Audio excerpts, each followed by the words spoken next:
No, I can't come back. No, like go back. No, I wouldn't. I wouldn't. Not in a million years. This is where I belong. All right. This is my home. I don't think I would be happy there. I wanted to find, I don't think I would feel safe there. You lose that chance, to be loved in your own terms. So for what you are entirely, you don't have that. And you won't. I don't think I will, not in this lifetime. There. Prefiero vivir aquí donde estoy más acostumbrado y donde la gente acepta a todo el mundo hasta cierto punto. In some ways, Puerto Rico will always be home, yeah, but it's true. I mean, it's a home I cannot go back to. Every time I think I have to go back to Venezuela, it's like a cold thing that you get in your body, and like, no, it's not. I don't think so.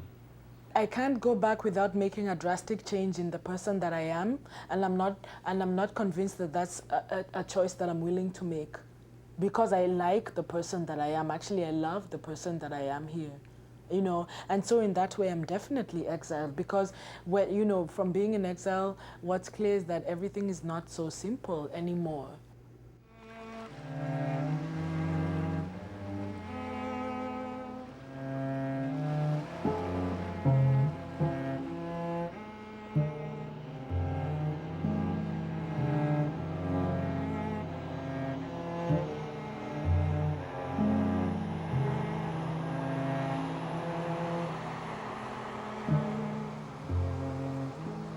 Having lived as a lesbian in the way that I've lived in this country, and having been outside of the closet in that way, and expecting not to be murdered for that, even as a bottom line, means that there's certain levels, there's certain standards that I am not willing to go below.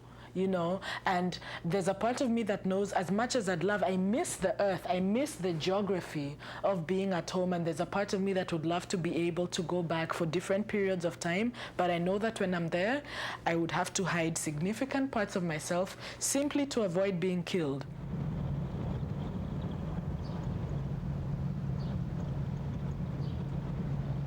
Yo viví 20 y pico de años en Colombia y Venezuela, y por más que trate, en esos dos países es como si hubieses echado raíces allí, y entonces como si te tuvieras que arrancar a ti mismo y tratar de echar raíces en otro lado, donde la tierra es un poquito más fría, donde el agua no es igual, donde el aire no es igual. Entonces, simplemente porque allí donde tú echaste raíces originalmente, donde todo te gusta a nivel humano, resulta que a nivel social te perjudica. Resulta que a nivel social hasta un tiro te puede matar te pueden dar por ser maricón. Entonces tienes que ir allá y saludar, ser el turista. ¿Qué vaina tan arrecha es ser turista en tu propia tierra?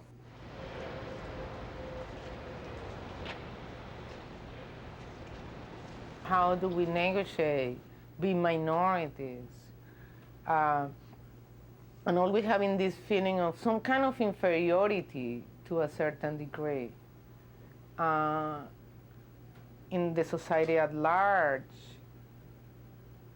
is the price to have a little bit of openness about your sexual identity. But one doesn't feel the other. And having this feeling of every time that place where you knew so well is every time more and more far away. And in many cases, you don't even feel welcome in these new places where that new identity takes you on. I really expected that, I expected all the white people to be racist. I expected all the black people to be accepting of me as another black person, yeah? And what I found was that in America, the racism is hidden. on the part of the white people, it's not the blatant racism that I expected, but it's subtle, you know? Someone won't say, get the hell out of here, you black, this and that, but you know, that there's more a level of pretense. And then in terms of the relationship to the African Americans, yeah, to the black Americans, which is what we call them at home, yeah, there was more suspicion and distance, especially when people heard me speaking the way that I speak. Some people tried to say, oh, you sound British, oh, you're trying to, you know, you're being uppity, you have this attitude and all that. People have stereotypes about African people, you know, saying that we're arrogant and so on. And so I didn't find that immediate connection with the people that I expected to connect with.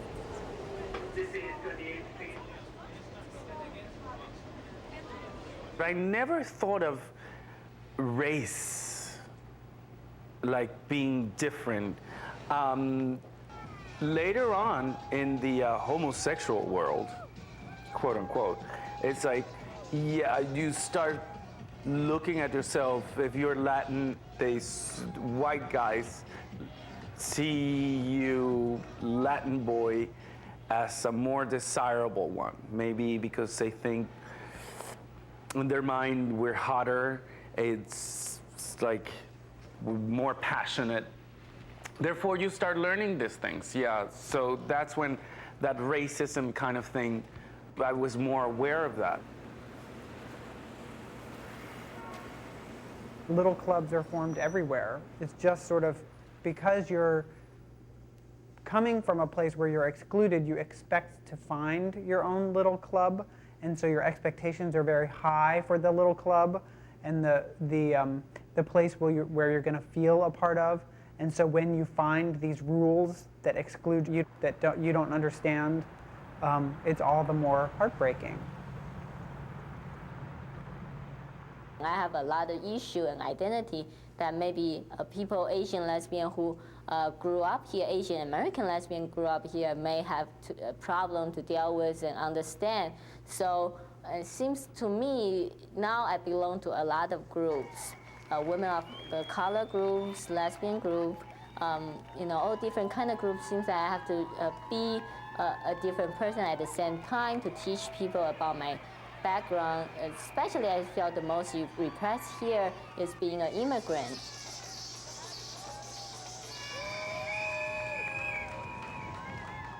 This luxury of being able to find this lesbian organization, this gay organization, this, that. Even being able to do the kind of work that I do. I'm working as a paid lesbian activist.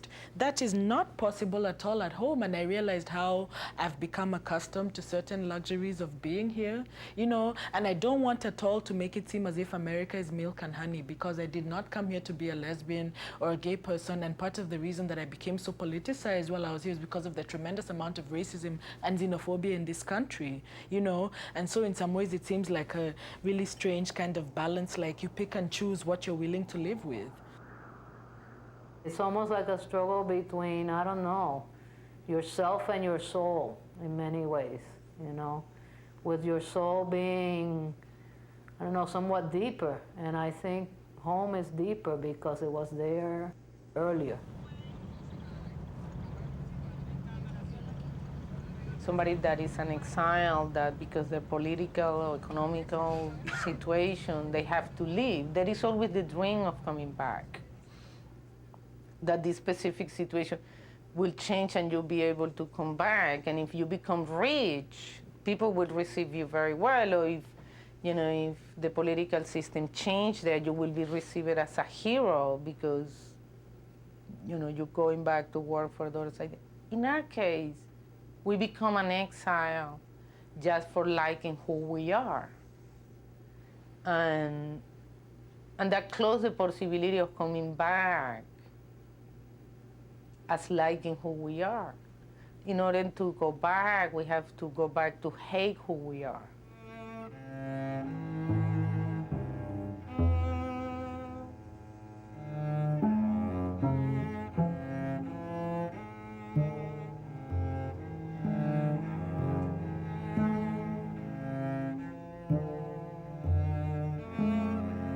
It was a bad thing to be a homosexual. It was a disease. That's what my mother and my family taught me.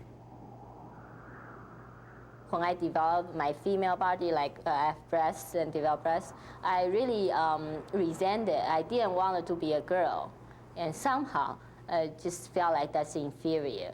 And so my mom keep wanting me to wear women clothes and be more feminine. It was a fight, and I was always resent. When I was a teenager, I was very unhappy. And I hated my body and hated being that position in a society. In high school, the teasing because of my femininity seemed to me to get worse anyway, and I always seemed to be having to combat it or react against it, you know, in one way or another. Fights or discussions? No, I didn't get in a. No, not so much, but you know, like my girlfriend used to say, "I think you're gay," you know, like just every now and then, just sort of offhandedly. And like teasing things, you know, that really bothered me. But I never got into a situation where I had to say, no, I'm not gay, you know. Like, it never got that far. De la vida gay realmente yo era completamente ignorante.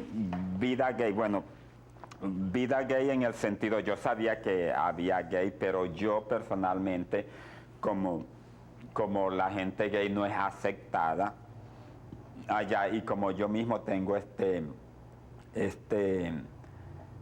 ¿cómo podría decir yo? Esta lucha conmigo mismo, entonces, aunque tú eres gay, siempre tratas de evitar reunirte con los que son completamente públicamente gays, podría decirlo yo. I know the word, but I don't associate myself to lesbian. That word, I thought that's them as somebody else and some sexual woman, that a weird group, subculture that I don't want to associate myself to. But I do know I like girls, and I actually in high school I had a relationship with my classmate. There might be some hint saying about that subculture, but I wasn't aware of it. I thought that's totally different, and they are criminals, almost criminals. In those years when you're younger, you feel more vulnerable to anything. So what about if they slap me, all of them, and they rape me, you know, it's just those things. So that's why I was like sort of confused. Maybe like everybody that's homosexual is mean and vicious. A veces caminaba las calles completamente solo, como sonámbulo, sin saber qué iba a hacer, qué curso mi vida iba a tomar, ¿entiendes? A veces uno siente como un poquito de anxiety, you know, so, no sé cómo. Ansiedad. Ansiedad, exactamente. Cosas así por el estilo. The idea of even being gay was so far removed from anything that I could imagine. Like, I just couldn't imagine it, you know? It was like I felt really guilty after I had sex with men. You know, I felt really gross after, you know, fantasizing about them or being attracted to someone. And I always felt like it would just go away. You know, I always felt like it wouldn't be there, you know? And I think that I felt like that for a really long time. I think that I felt like that probably all through high school. I was afraid of everything who was involved with gay, sex, homosexual. Because my family was the first thing. I was afraid and they find out about me. Because my work, because Caracas.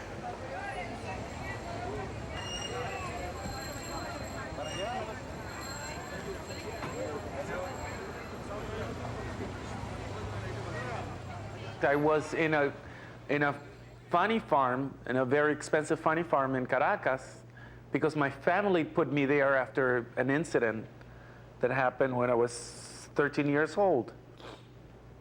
And the doctor said to him after a week, he said, well, listen, this kid doesn't belong here. Take him back to school. You have this circle of friends that they don't really care, even though they're teenagers, they don't really care what you look like, or they just like you because you're funny, because you're this or that, whatever the case. But you feel so good with them that you completely forget that you are different, that you are too afraid to go to school because they're going to say something to you or what have you. It's like you're with these friends and it seems that everything just dissipates, you know? It's like, it's kind of interesting to like define that, but you just like don't think about it. Although sometimes when you like go to bed and you're 17 and your mother is like asking you, why don't you have a girlfriend? And then you go to bed and you're like, oh my God, if you're Catholic or whatever, you're like praying, either make me a woman or make me a total man. I don't want to have these feelings with me. Veía mi vida en Barranquilla como si estuviera en un hueco.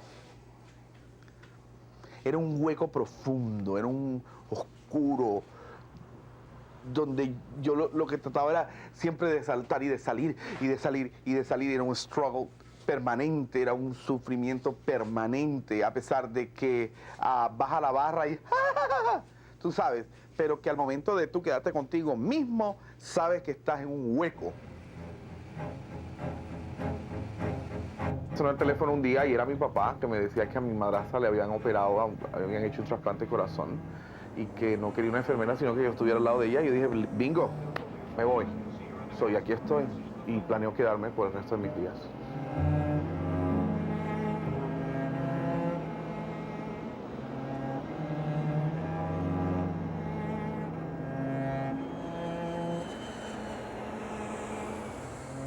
Three months after I was here, I started going out with my girlfriend. Oh, she's still my girlfriend. And I think the big change was that she was out. She was very out. When we started living together, like 3 months after we met, she said, well, anybody that comes to this house, I don't care if it's your family, your friends, anybody that comes to this house have to know that we're a couple. And I freaked out. I thought that was very cruel, that, you know, I didn't deserve that. So I didn't invite anybody to come to my house for a very long time. Being in New York, it's different. Being in New York, I feel like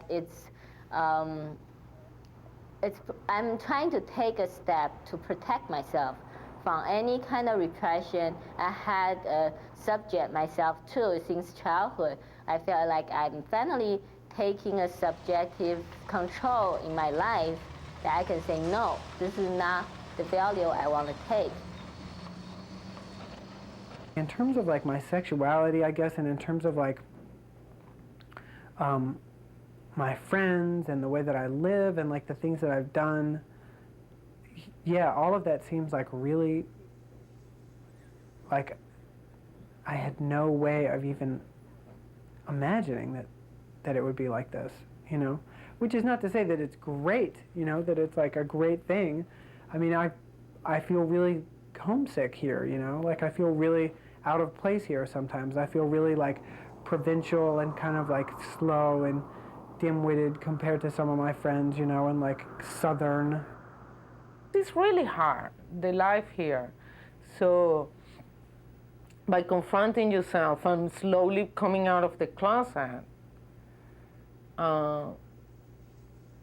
you know, you gain respect, and you gain respect, and you start thinking that no, that's not fair. That society shouldn't be that way, and that it wasn't fair what happened to you, and that you didn't deserve it. That you deserve to be loved for whatever you are, and that your sexual identity is such a part of it. Because the another thing is, and that's what I think a lot of people don't understand, is that if I cannot tell you that I'm a lesbian, then what do you know about me? I guess for everybody in my family, there has always been this like very idealized vision of home, you know, as this very safe place for you to be. and what our family is and sort of how we should all be. And I feel like at some fundamental level, I violated that by being gay. Lost contact with my family because of that, believe it or not. Because they always want me to be the way they are. And I don't like it. I want to be the way I want. I feel, the way I feel more comfortable myself. So, and to try to don't get those shockings with the family and yourself because they think they need too much or you are too strong or things like that, I say that no, I lost contact because I want to be the way I want. Life is only once, and I don't want to live the way they want. I want to live the way I want. Ladies and gentlemen, Alfredo Valoria. Your family don't really know you. They think they know you, but you know, what are you gonna talk to them about it? Oh, how are you? Yes, I'm working. What have you been doing today? Working. You know, just talk about stupid things, but you know, never know how you really doing. You know, are you happy? You know, nothing was like that. Desde el primer amor que tuve a no haber podido comentarlo con mi madre, con mis amigos, con mi padre, eso es un sentimiento de pérdida bárbaro. Es como si hubiese vivido un gran periodo de mi vida, desde los 13 años, 12 años, hasta los 20 y pico de años, 26, 27 años. Es como que si hubieses, es como un cajón, una cosa así, donde hubo muchas cosas que faltaron, simple y llanamente porque era homosexual. I always want to share this part of my life to my family. I thought after we moved to the United States, actually I'm very close. I became very close to my parents. See them as a political exile people, and I see myself as part of indifference in mainstream society. So I like to share this part of my life with them. But I still haven't found the right time to tell them. A lot of times I find they would still see the negativity of being a lesbian. They don't. I want them to see a lesbian as positive, being positive, political, and there's a vision or purpose to fight about. I like when they realize that. I like for them to understand my position. I don't know if I can do it. And sometimes I'm very scared. Una época me dice mi madre, ahí fue cuando ocurrió por primera vez como se dice, cuando explotó la situación, fue que una vez me dijo, que lo que pasa es que ahora como vives en los Estados Unidos no nos quieres. Le dije, no mamá, esa no es la razón. Estoy en los Estados Unidos, los hago por ustedes, porque yo soy homosexual. Claro, entiendes, es un error para mí también decírselo, porque yo no tenía que decírselo, entiendes, sino tratar de decir, pero tú te cansas, yo no ando buscando a ofenderla a ella ni a sino que me aceptara, que me quisiera. Su respuesta fue, eso es lo que haces allá. Esa es la razón por la cual me fui a la Marina, esa es la parte por la cual me fui a vivir con mi tío en Caracas, esa es la parte porque siempre he sido como un fugitivo de la familia, tratando de ocultarme, tratando de alejarme para que ellos no se sientan ofendidos, para que el orgullo de ellos no se les vaya al suelo, ¿entiendes? Eso es lo que ha hecho con mi vida.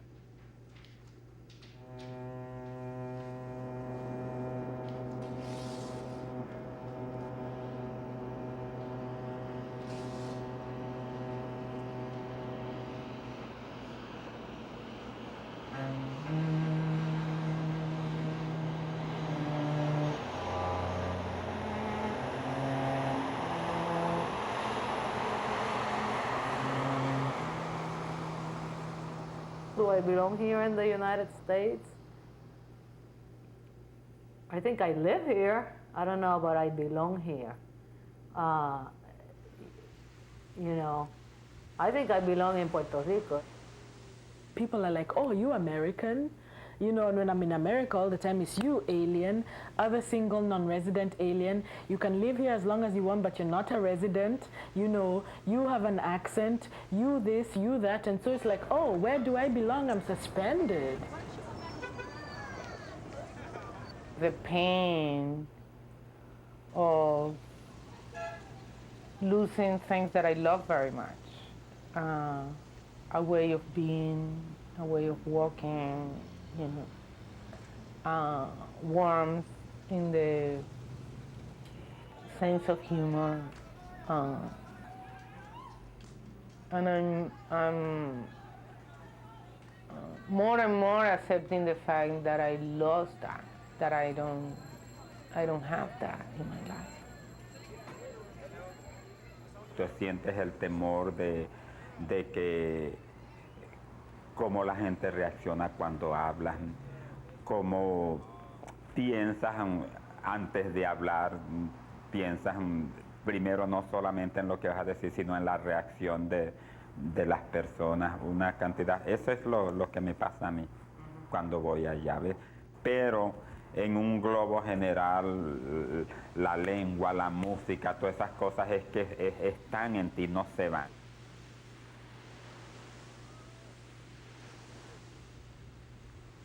It's a romanticized image. It has to be. Some part of it has to be, because that's not the way home is going to be, you know. And if you're holding on to this static image of what home was, there's no way that that could be the same as reality, but that image sustains you so much. When it's those cold winter nights and you're thinking, oh, if I was in Kenya, you know, I could be in Mombasa, I could be at the beach, it would be 80 degrees, you know, I could see the bougainvilleas and look at the sunset in the Indian Ocean, all these things, you know. I resent that country. I resent the people that I grew up with. I missed so much my life when I was there. I was so repressed, so miserable. I try to make San Francisco a home, and you try to, you know, have your familia, which is really your friends and the people who love you.